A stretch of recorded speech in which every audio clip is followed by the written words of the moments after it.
All right, today I'm working on painting these rotors and brake calipers. They're looking pretty dirty and rusty, and these wheels don't look too good, especially without the hubcaps on. So I've got some caliper paint, black caliper paint that I'm gonna use, and it's pretty simple. There's only 2 bolts you have to take off to remove the calipers, which I'll show you, but they're 17 millimeters in case you're wondering.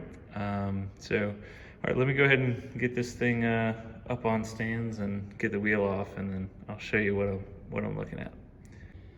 All right, I got the wheel off, up on stilts here.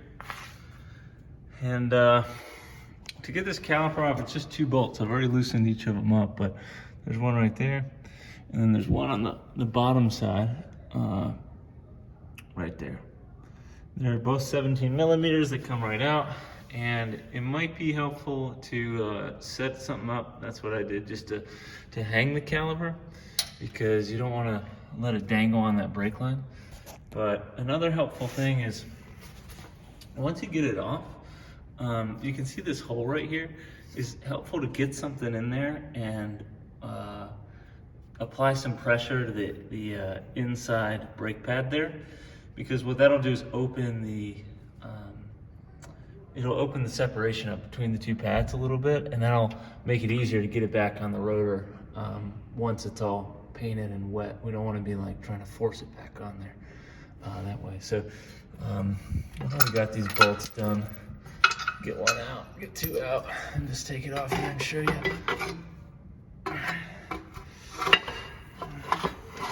Yeah, there we go. So you can see, well, it's not very easy to see, but right in there, sorry, my fingers are so black. I've been painting today, but that's the brake pad right there. So if you get, I used this bar that's for changing the tires. Just stuck it in there this way, and then wedge and lever that brake pad backwards. Will give you a little extra room to play with. And then hang it. I'm just gonna use one of the mounting holes that, I'm gonna use that one right there, I think. And then we'll start painting. All right, so this is how I've got the caliper hanging. Again, you just wanna make sure you're not leaving it laying on the brake line there. And I'm gonna paint all of this rotor from here down to here black.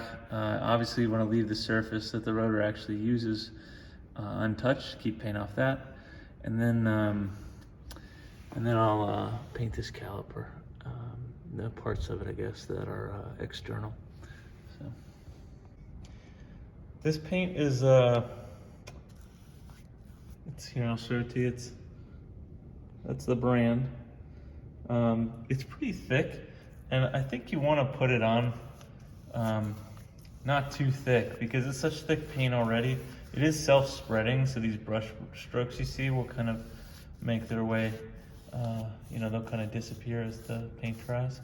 It says 24 hours of cure, but in my experience it's at least dry in about an hour, so you can at least work with it and put things back together. But you probably should stay off of the road for a good 24 hours, because you don't want to be heating this paint up before it's cured. All right, there you go. Not the cleanest looking job on the front, but the rim's gonna be pressed up against this front face here, so it doesn't matter too much. Oh, I got a drip there. I'm gonna have to clean that up. And I went ahead and put the calipers back on, even though they're still wet. I'm obviously not gonna drive it, but just this enables me to put this wheel back on and then move to the next one. But it went pretty well.